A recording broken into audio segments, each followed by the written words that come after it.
Welcome, everyone, to our live participants and our online viewers. My name is Nancy Dressel. I am currently serving as the Vice President of Wisconsin Reads, which is a nonprofit that is dedicated to increasing awareness and implementation of evidence-based literacy practices and the science of reading. In the state of Wisconsin right now, we are in our first year of implementing a literacy law called Act 20. You may hear me refer to Wisconsin and to Act 20 tonight, but I just want to plant the seed that one of my favorite Angieisms is that this is not a bill, this is not an initiative, this is a movement. So even though our Wisconsin participants might have some connections to a literacy bill this evening, it's really about quality evidence-based practices that were important to improving student achievement before the law, during implementation, and long after. Um, so Wisconsin Reads is thrilled to be contributing to this movement with our Spring 2025 Literacy Leadership Learning Series. This includes a three-part virtual book study of It's Possible, a leadership plan for implementing quality reading instruction and ensuring literacy for all that was written by Patti Montgomery and Angie Hanlin. I got mine. Oh, oh, my Yay. Zoom background makes it so you can't see it, but it's amazing. So April 3rd is our You. first one tonight, and then the next two Thursdays, the 10th and the 17th, will be our next sessions. The other part of our literacy learning series is some actual face-to-face, full day long learning opportunities that are in Eau Claire, Wisconsin on May 2nd, 14th, and 30th. So I will remind you about those. At the end of our session too, because today we're going to get a taste, and that's an opportunity to get a great deal more. Please take a minute and introduce yourself in the chat, including where you're from and what your role is. Anybody who introduces themselves is eligible for a raffle drawing of a copy of It's Possible that we will select at the end of the evening. And just a reminder to support the learning of all, please keep your mic muted until the Q&A at the end. You can also type questions in the chat. I will keep an eye on it, and hopefully we'll be able to get them all answered.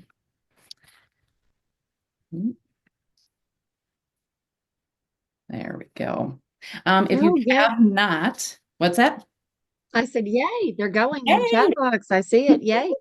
If you haven't ordered your copy yet, the book is available for order right now and is delivering from both Solution Tree and Amazon. And this resource goes well beyond the what and why of the science of reading, and it lays out a clear path for how.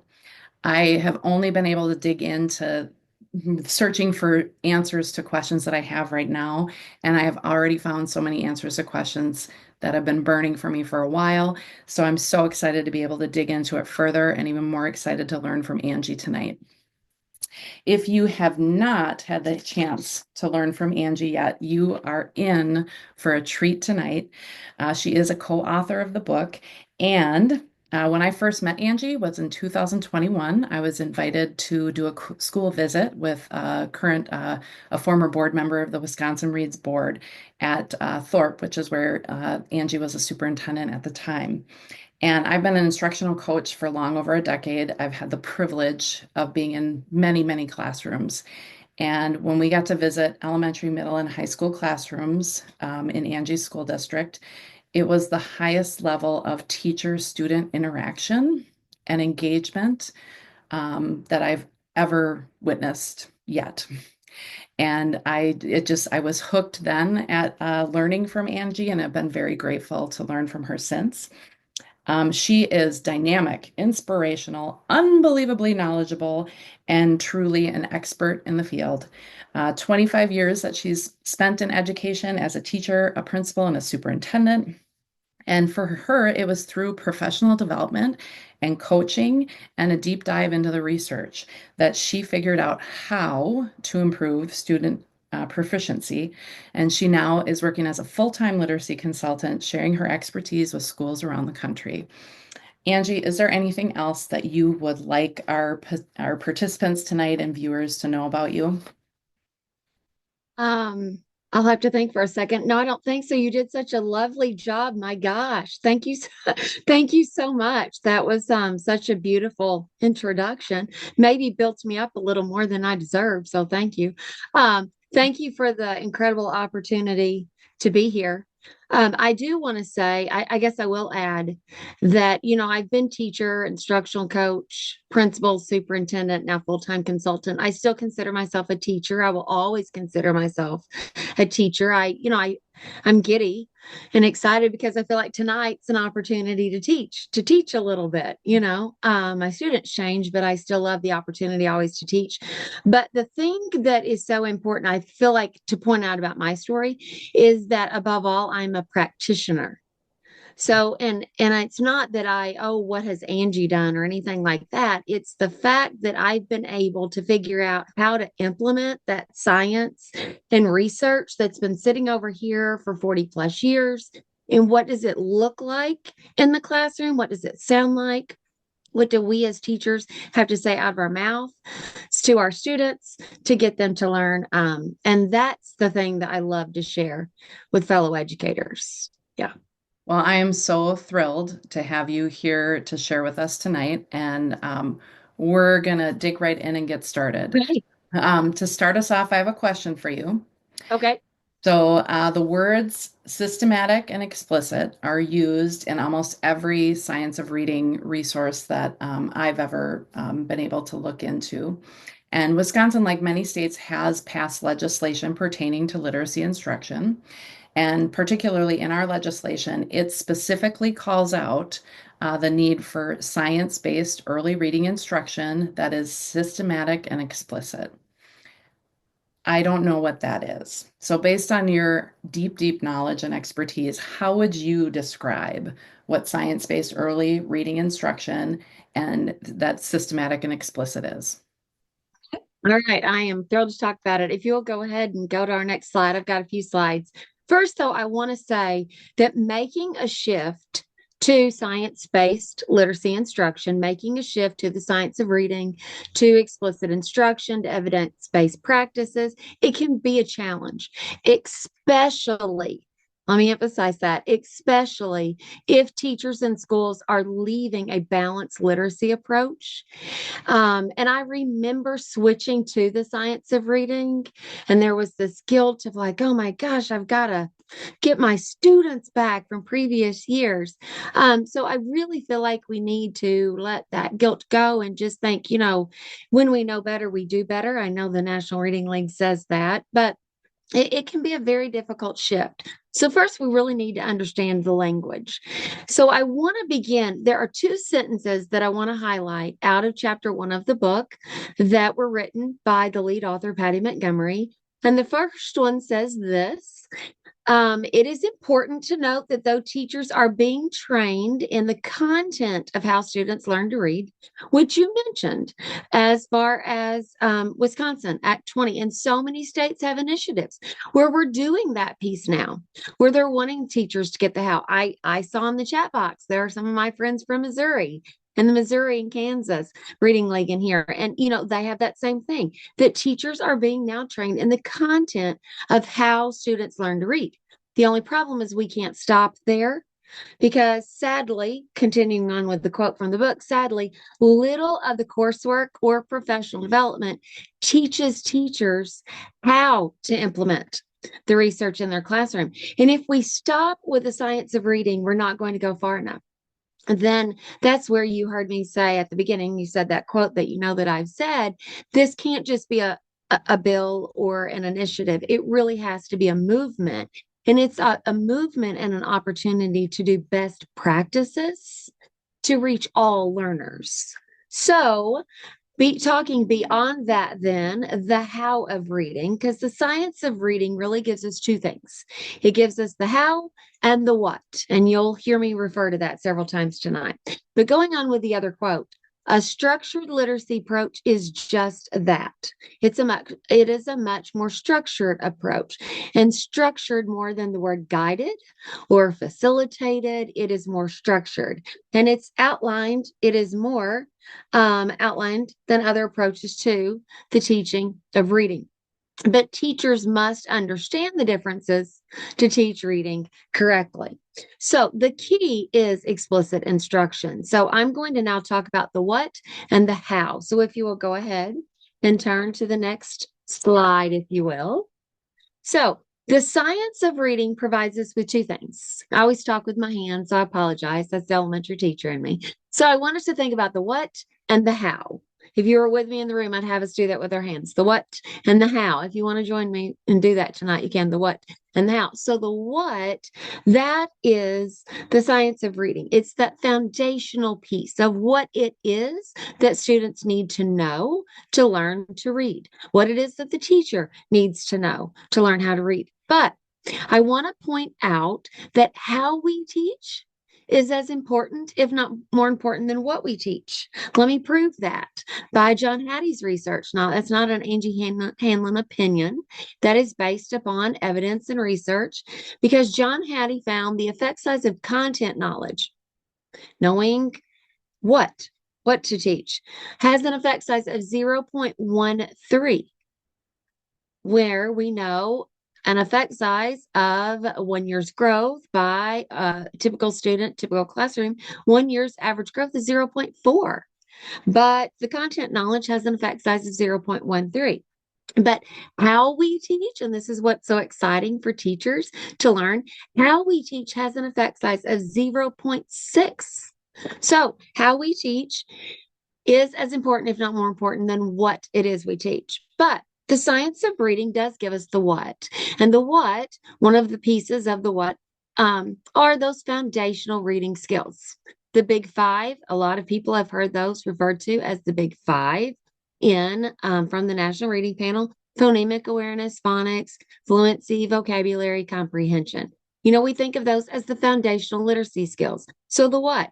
We know that students need those components in their reading blocks every single day. Especially if I'm a K-3 teacher, I need to be hitting those things every single day. But all teachers can hit those components.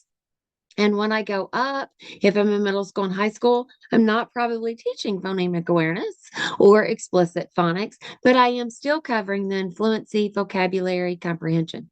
And I think of pieces from the evidence, such as Scarborough's rope, which a lot of teachers have now seen by getting the foundational piece. Those are the what. That's more about the what we need to teach. But then if we stop there, we're not going to move the dial in our literacy scores. We have to go beyond that. And this is where we have to teach teachers how to deliver those core components. And the how is found in two things: explicit and systematic instruction, and then also evidence-based practices. Now, explicit and systematic instruction. We're going to talk more about that later tonight. But for right now, I just want to say it's two parts. It's the design and the delivery of the lesson.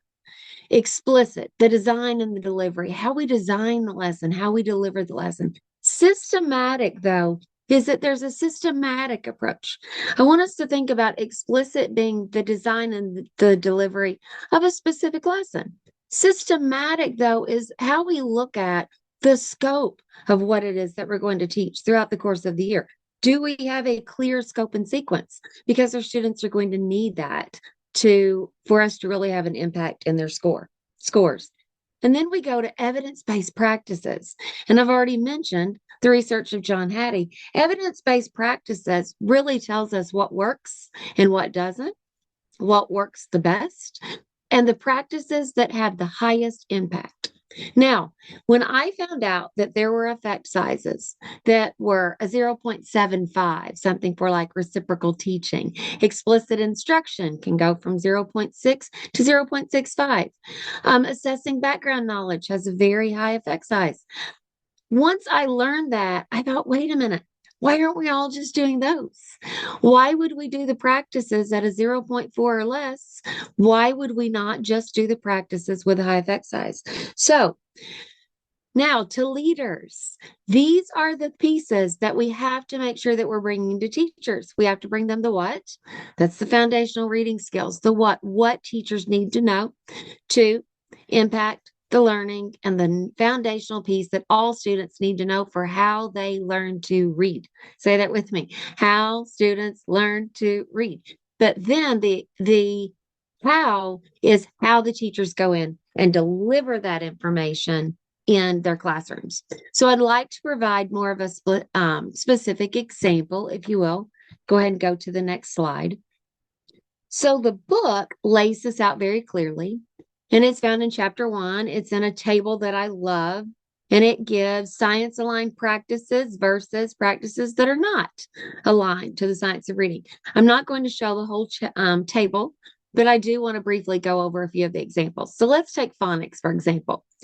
If we are doing the science of reading, science aligned practices, then how should we teach phonics?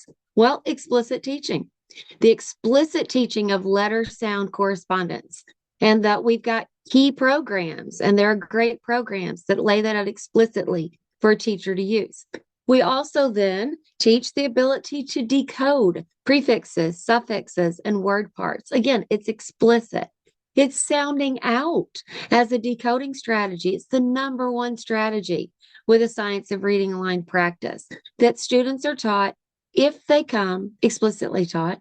If they come to an unknown word, then they are taught to decode and to sound that out. And that is their primary strategy when they see an unknown word. So, versus what are the practices then that are not aligned to the science of reading? Well, phonics is not explicitly taught. One of the things is it might be taught through an activity. It might be taught through something such as a word sort, where the students are interacting with it, but they're not being explicitly taught. And then we've probably all heard of the 3 cueing strategy. Going back to your reference of Act 20, it is a strategy that's been actually banned by Act 20. And that is a strategy where students taught were basically 3 cues. Look at the word. If I don't know, guess based upon context, look at the pictures, look at the first letter, and it's really guessing. It is not teaching them a decoding strategy where I have a strong phonics background. I look at the letters and I try to decode the word. And then also, typically, if you see something that's not aligned to the science of reading, then you'll have no reliance on a strong scope and sequence for phonics. And that's something that I mentioned earlier. So that's one example of what it means if it's science of reading aligned, and then how we're using it explicitly, not just the foundation that I know to teach phonics, but this is then how I teach phonics. I hope that helps. That helps a ton, and it gives me more questions. So Great. there are a lot of components to the what should be included in the explicit design and delivery and the systematic scope of instruction. The law here in Wisconsin lays out phonological awareness, phonemic awareness, phonics, background knowledge, oral language, vocabulary, writing, comprehension, reading fluency. And then it further defines requirements for phonics to include the alphabetic principle, decoding, orthographic knowledge, encoding, and fluency. So, for teachers who begin implementing science-based, systematic, and explicit and early reading instruction, how is it going to look different in their classrooms? Well, again, structured literacy, I want to emphasize it does look and sound very different from a balanced literacy approach.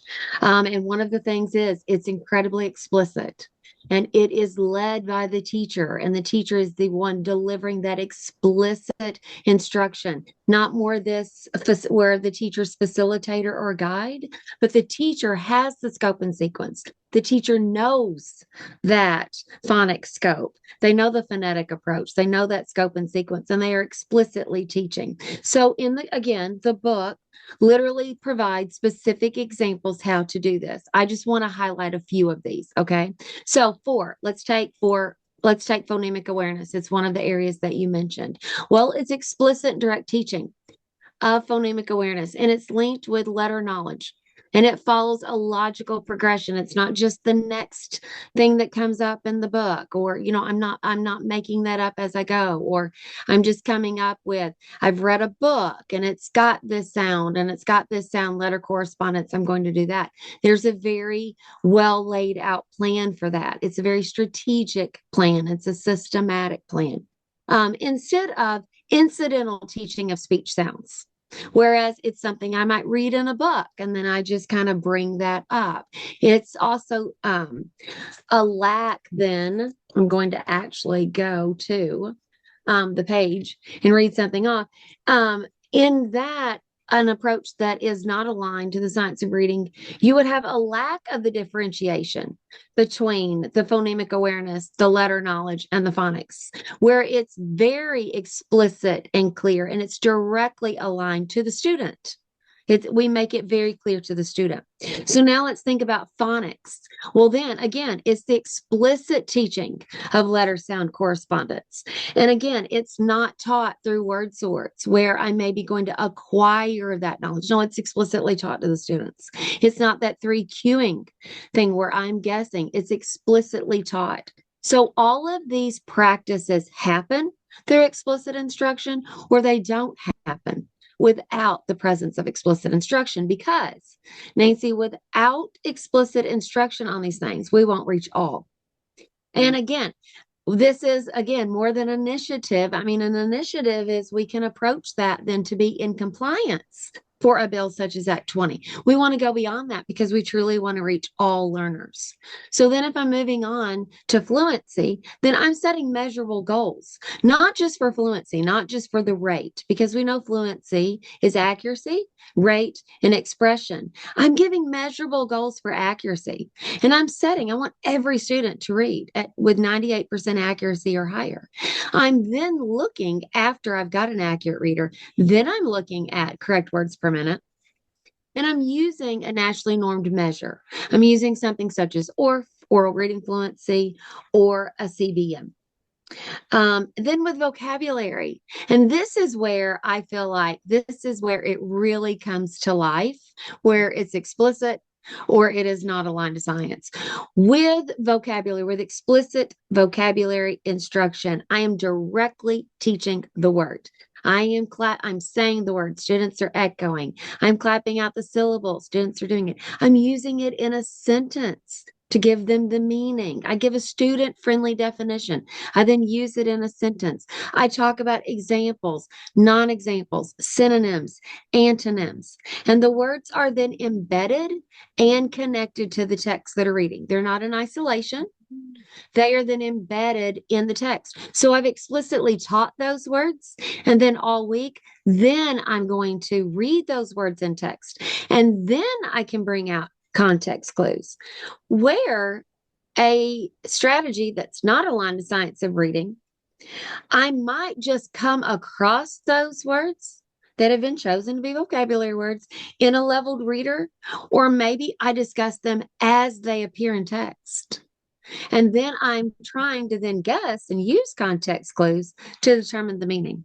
Well, with explicit instruction, I have pre-taught those words, and I'm doing that every single day. So the students explicitly know it. So then think about that. I've been explicitly taught the meaning. I have heard it in a sentence. I've been taught about examples, non-examples, and then gradual release. I've done it every day. Students become more familiar with the words. Then I go to the text and then think about the power that we're giving the students then to then see it embedded in text and find the context clues that support the definition of the meaning. That's one of my favorites. Sorry, I expanded there for a little bit. You'll have to forgive me. Okay, then we go into comprehension.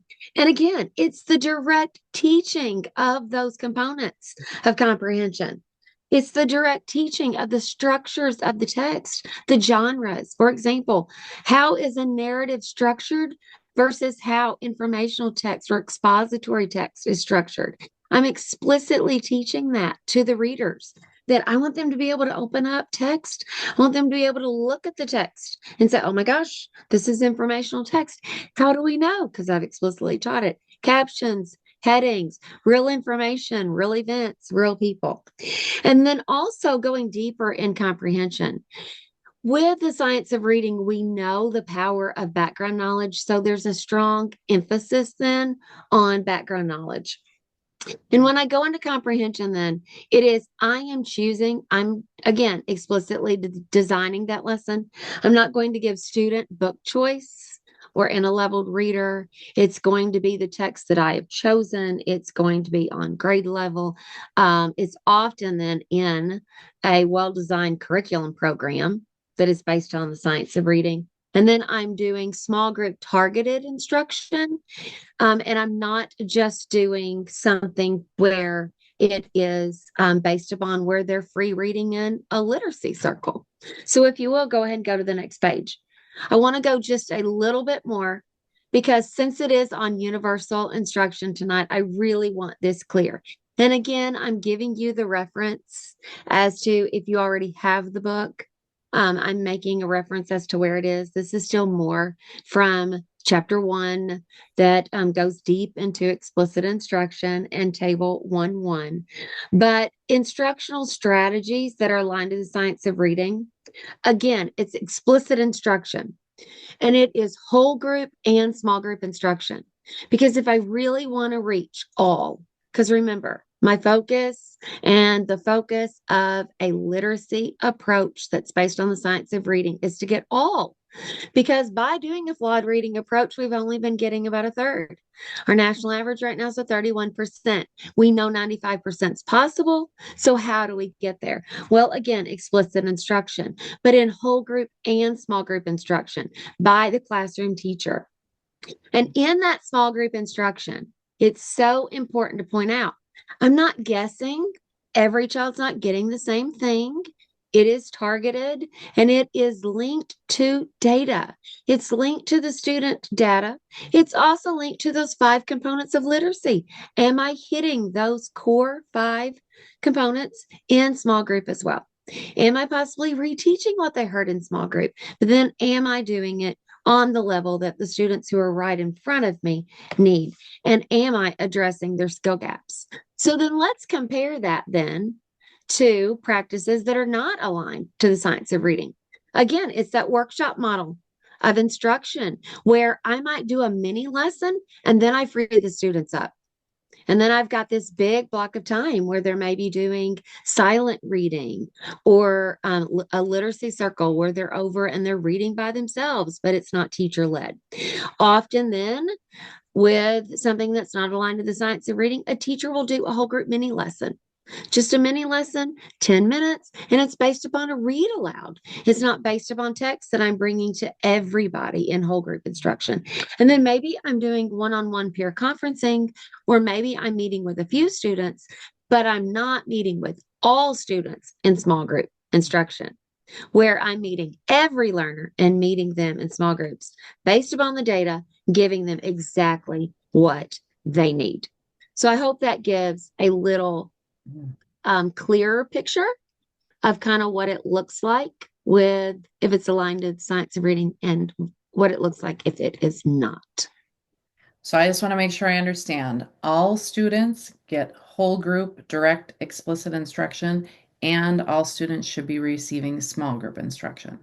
Yes, absolutely. Yes. And I'll break that down a little further in a few minutes, but yes. It leads right into my next question also, because um, I've learned a lot about all these parts, and you just described them all with specific examples. But then when I think about planning, using even instructional materials and the scope and sequence to plan a lesson and delivery, there's only so many days and so many instructional minutes in the day. So how can schools prioritize? What do you recommend for allocating instructional time? Okay, well, time's our biggest enemy as a teacher, right? I mean, we never have enough, right? I mean, we never have enough, ever. Um, it is critically important because we never have enough time. So it's critically important that we look at those minutes. And if I can, just briefly climb up on a small, tiny soapbox, just ever so quickly, and say, this is where we have to go beyond just giving the teachers the what. Okay. This goes back to I can know those core foundational components of literacy. I can know what phonemic awareness is, phonics, vocabulary, comprehension, fluency. I can know those components. I can know that. Let's say that I've had letters training. I've gotten top 10 tools for reading from 95% group. I've gotten some type of training on the science of reading. But if we stop there, we don't go all the way for the teacher because then I can have that training, I can have this manual, and I can have a good reading program. But oh my gosh, Nancy, what do I do with it? I've got 90 minutes, I've got 120 minutes. How do I structure that time?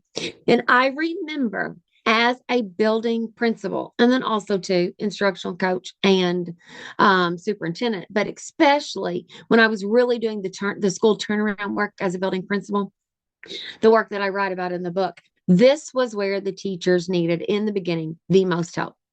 All right.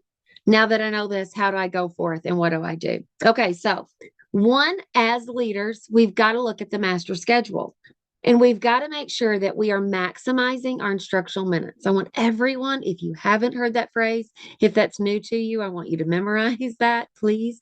Maximizing instructional minutes. When we look at our day, if we are the leaders setting up the master schedule for the building, and if we're also then designing the instructional block, I want us to think, how can we maximize instructional minutes to get the absolute most that we can out of those minutes?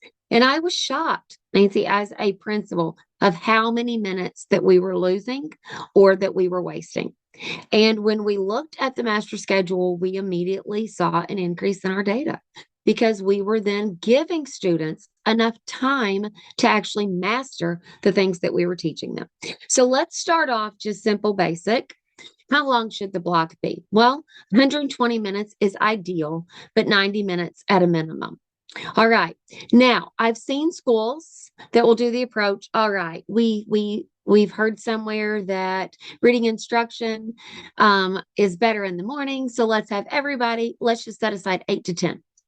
That is not going to be the most effective, and here's why.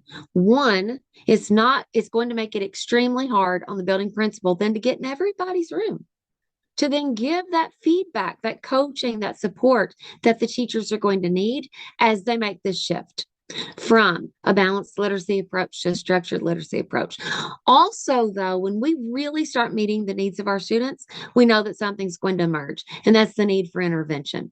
And if everybody's doing it in the same block of time, then I'm not going to be able to allocate my resources most effectively. So, we suggest in the book, Patty lays out a staggered approach. For example, starting with first grade, then having kindergarten. I mean, kindergartners, we all know they need to get their coats on, they need to get the backpacks off, lunch count, all those things.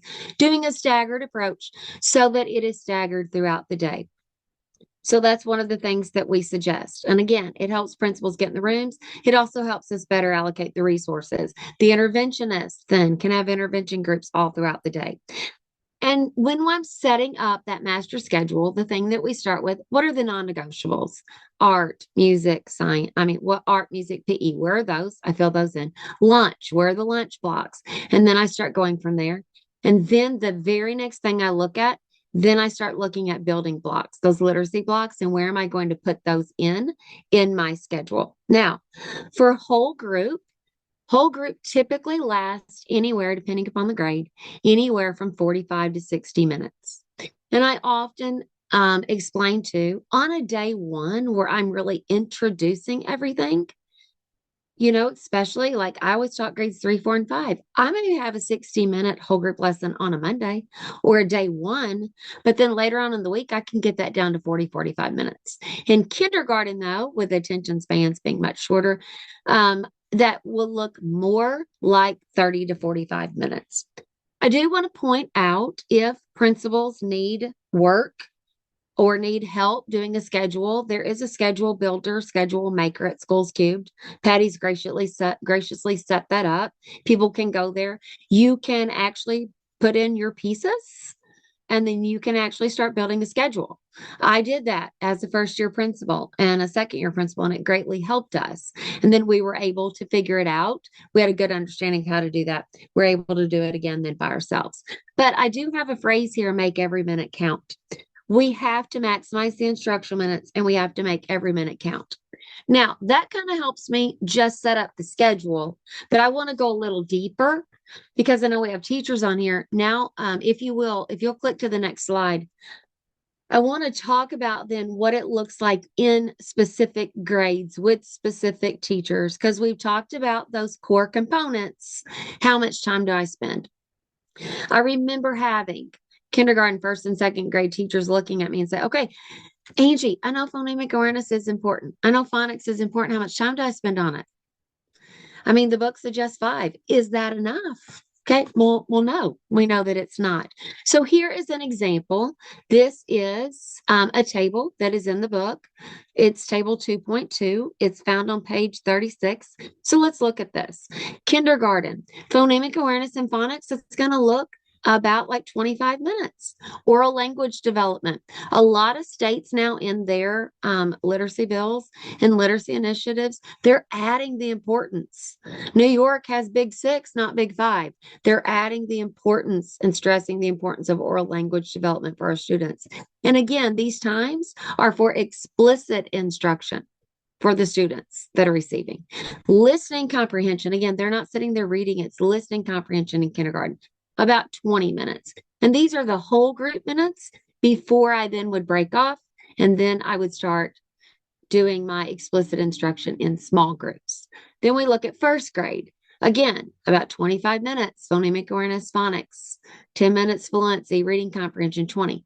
So now I want us to look at, that's kind of kindergarten first and second. Let's look at how that changes based upon the minutes and how I devote my time to instruction and when I'm designing that lesson for third through fifth. I may not have phonemic awareness in my whole group. I might have a student at my small group table that needs it, or in tier two or tier three intervention, they're going to receive it. But phonics is closer than it's less time, it's 15 minutes. Vocabulary, again, explicit vocabulary instruction that I am delivering every single day, 10 minutes on those words that I'm explicitly teaching. Fluency practice, somewhere in that block, 10 minutes. And then I go into, after I've done those components, okay, I've done those components. Then in whole group, I take my students into the text. And then we're going to read the phonics skills that I've seen that I've explicitly taught, the vocabulary I've explicitly taught. Now it's going to be embedded in the text I teach. Okay. I've talked about fluency. Now I'm going to do repeated readings out of the text and then offer that fluency practice to those students. So this is a general idea of how to actually spend those minutes in whole group. And then that whole group time, that's then followed by, again, about 45 to 60 minutes, depending upon how many students in my class size for small group instruction. And I am, again, I could talk about this all day long, but we only have 60 minutes. And so I'm just trying to hit the high notes. There's so much more information in the book, but I'm really trying to pull out the key pieces for you, Nancy, and for the You group. you are doing an amazing job. I've already got 3 pages of notes. Oh my God. Oh my gosh. So let's continue because you've talked about whole group and you've delved into small group. Yep. One thing that I've noticed as I've been learning more about kindergarten and first grade is that the expectations for fluency and automaticity were higher than I initially perceived or understood, I guess. Um, I was surprised to discover that one of the kindergarten foundational reading standards in the Common Core and in Wisconsin is that they read emergent text with perfect purpose and understanding. I guess my mind had always been on sounds and words in kindergarten and not necessarily thinking of text. So, what are the important aspects of small group instruction to support this early reading progression, especially in kindergarten and first, from going from sounds to words to uh, fluency in a correct words per minute in first Yeah. grade? And getting them there and Yeah. getting them to be able to read fluently. Yes. All right. If you will advance to the next slide for me, please. I first want to point out that small group instruction, as an instructional coach and a leader, as an instructional leader, I feel it's the thing that's probably the most misunderstood. And especially when we dive into differentiated instruction. I misunderstood it for years. And not only did I misunderstand it, I actually did it incorrectly for several years. I was doing it the best that I knew to do at the time, but it was not most effective. And I was reaching anywhere from 60, 65% of my students. I did not reach 80, 85, 90 and higher until I changed how I was doing small group instruction. So the first thing I want to make sure that's clear is it is small group instruction and it is a differentiated instruction. Okay. But I want us to think about that as the phrase differentiated instruction. And I want us to read it back because this was my misunderstanding. The instruction is what's different. The instruction is what's differentiated. I, for so long, oh my gosh, for so long, I was doing basically the same instruction with each group of kids that came to me. I was doing more really when I reflect on it. Didn't know it at the time. Again, though, once I knew better, in reflection, I was really doing what I would consider now differentiated practice and maybe leveled practice for my students. But then I learned it's the instruction that's differentiated. What I say out of my mouth to my students, based upon the text that I have in front of them, that is what is different. So when I get in small group, with you saying, what do I include in small group? So we've talked about what I include in whole group. Now, based upon the needs of my students, now I'm going to start giving them practice with me in small group on the skills and the skill gaps where they are struggling. And I'm going to give the practice where they need. So think about I might have an above grade level group, an on grade level group, below grade level, and then a well below grade level group. So if I'm thinking about the needs of those learners, then they're going to need different things from me in that time at small group. I might see 4 groups. If I have 20 kids, I might see 4 groups during that hour. Okay, 15 minutes each. But what I give to those students will be different based upon the need. And again, there are charts on this in the book. I'm not going to show those, but I am going to talk about those a little bit. So, one of the things is I'm going to provide practice on what I've taught in whole group for the students in small group. It also provides Nancy a time for reteaching, but not just reteaching what I taught. Okay. On the slide, I want everyone to pay real close attention to this. We're going to reteach the skills that have not been acquired. So, how do I know? Well, one by data, but also from whole group instruction. I am in my whole group instruction. I am constantly assessing. I'm engaging those learners. It's so much explicit delivery. I'm teaching, they're responding, and I'm constantly listening, assessing, and checking for comprehension. Do they have it? Do they not? And I'm making that mental note. Man, if they don't have it in whole group, I am going to reteach that and I'm going to touch upon it again with this group of kids. Does that make sense? I'm going to reteach it then, and I'm going to bring it back in my small group instruction. It's got to be targeted and it has to be specific. So, on what? Well, targeted and specific on the skill gaps where the students, because small group instruction is where, as teachers, we can close the gap in our students. It's very hard to close a specific child because I want to think about every single child and where every single learner is at. It's hard to close the gap of every single learner in whole group. I can't do that. Now, can I teach phonics and the phonics skill to everybody? Yes, I can do that in whole group.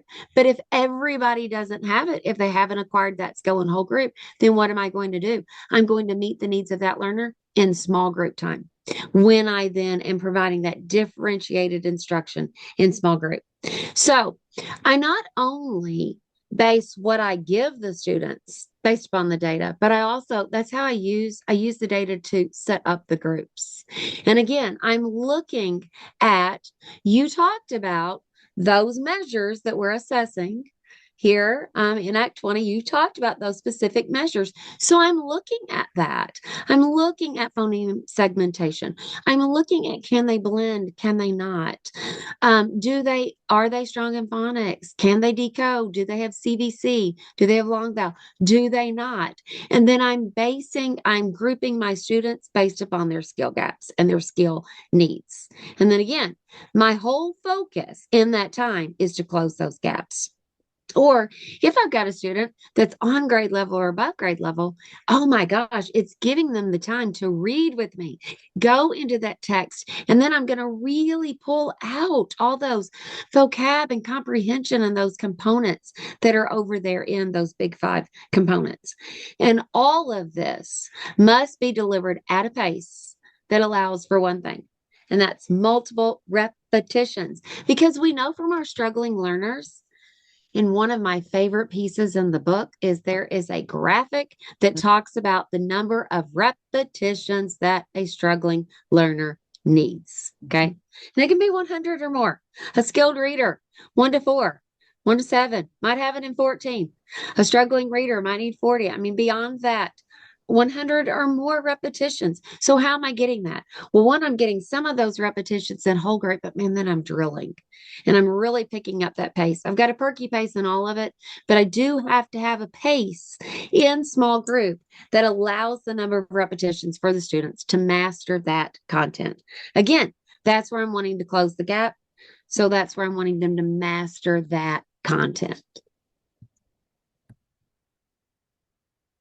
I've said a lot. I know I said a lot on that. I hope some of that stuck.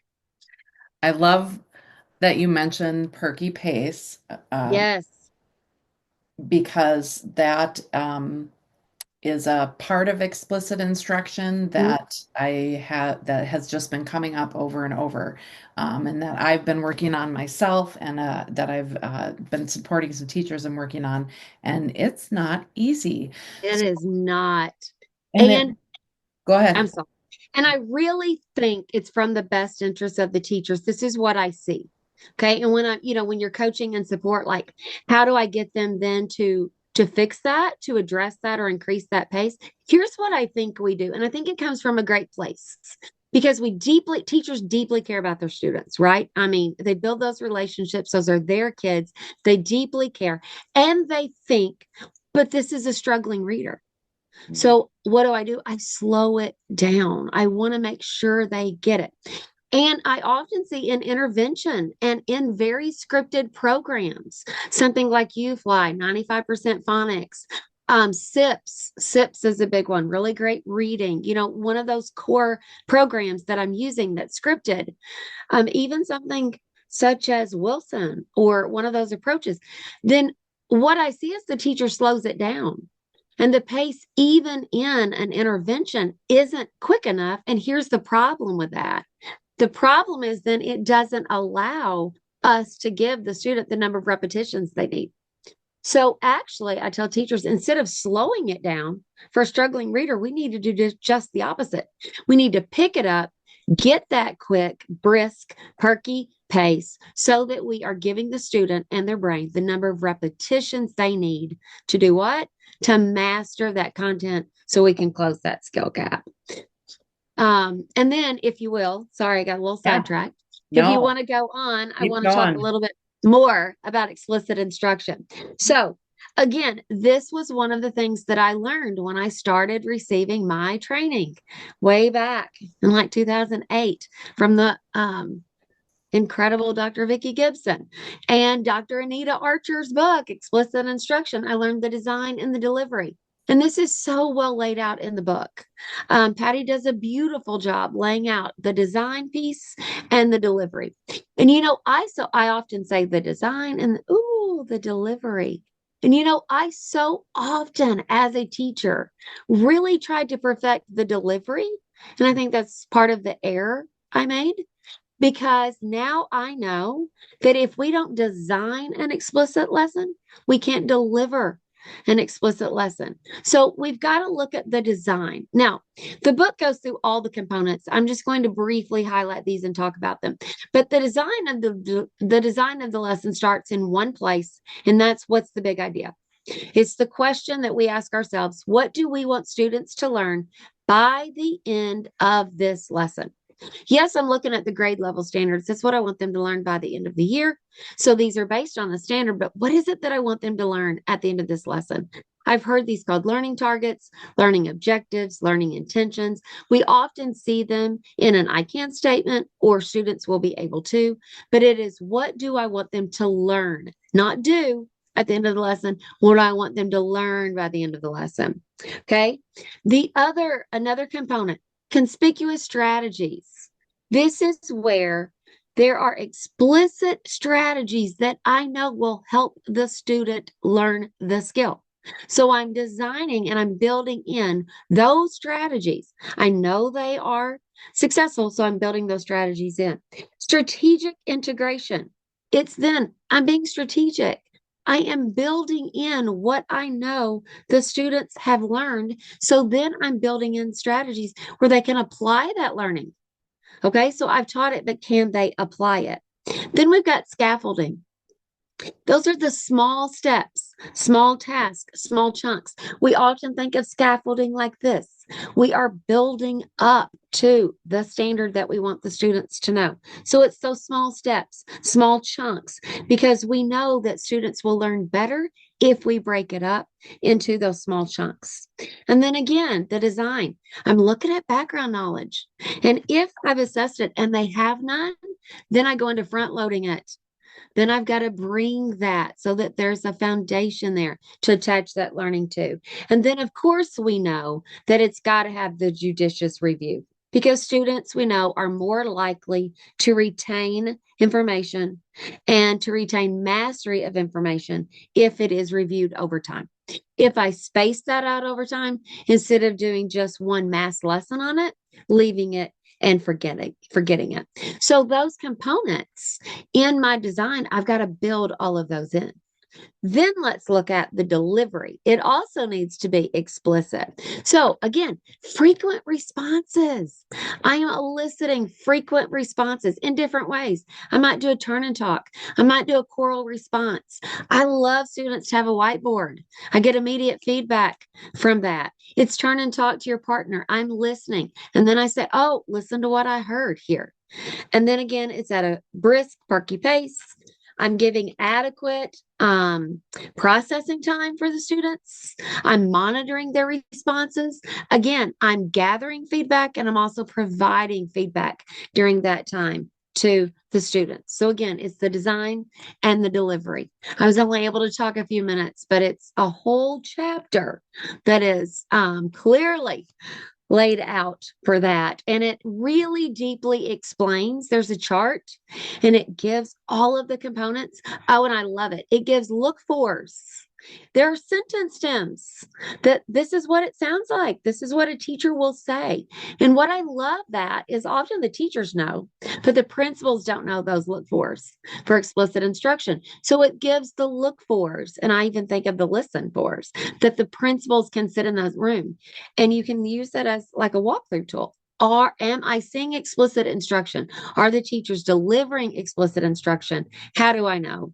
And these are the components that I am looking for.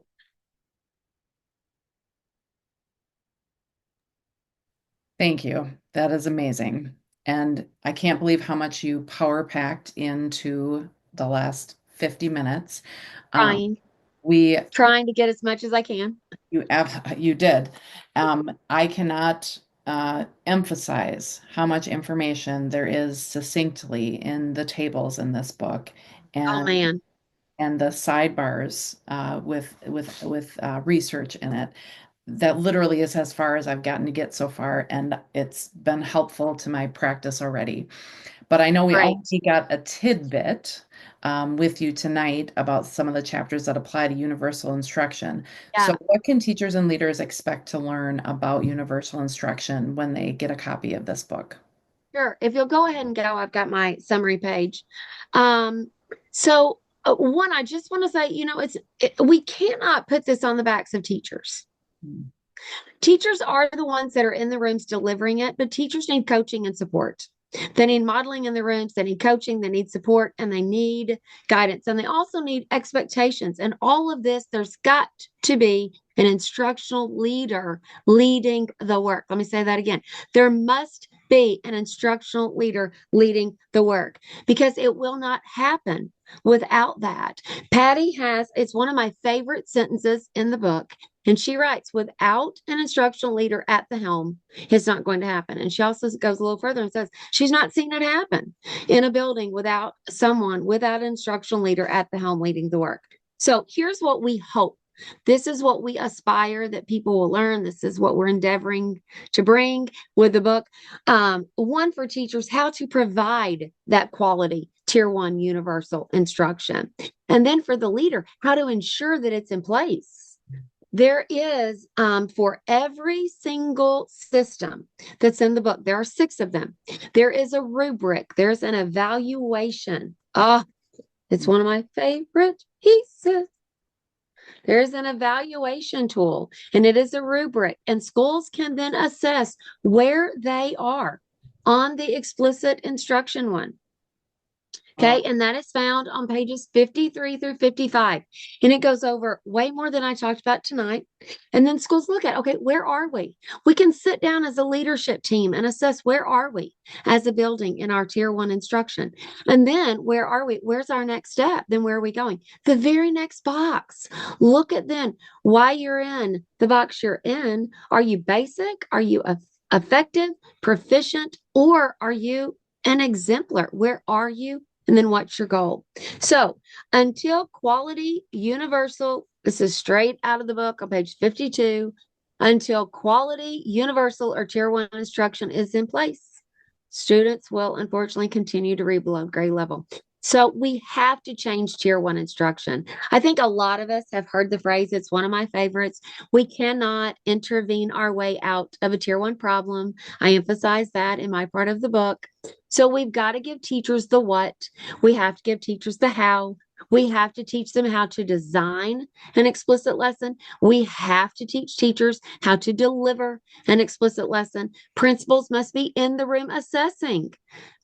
Is there explicit instruction? Are teachers delivering it? Is it explicit? Is it systematic? We also want teachers to learn what's the research-based instruction? What are the evidence-based practices? So we hope they'll learn that too. And then schools can use that evaluation tool to see where are we? Where are we going? What is our next step? What's our next step as a staff to improve our tier one instruction? Because, I talked about in the very beginning, you've heard me say, I want this to be more than an initiative. I want it to be a movement. We don't just have it's not that we have a science of reading problem. I think we have a tier one problem in our country, and that's what we have to address. So the book's got a few chapters dedicated to that, but I do want to emphasize it won't happen without a strong leader. But we're hoping that the book not only details and describes it for a teacher, but it also details and describes it for a leader so that they can go into their buildings and build it, mhm. build this system, establish this system, sustain this system, and get everybody there. Because without the system of it, I can have what I call pockets of success. I can have a few teachers doing great things, but it's not systematic. It's not school wide. It's not district wide. And that's what we need to reach all. Because remember, this book on the front says ensuring literacy for all. So that's what we're hoping, Nancy, hoping that teachers and leaders get out of it.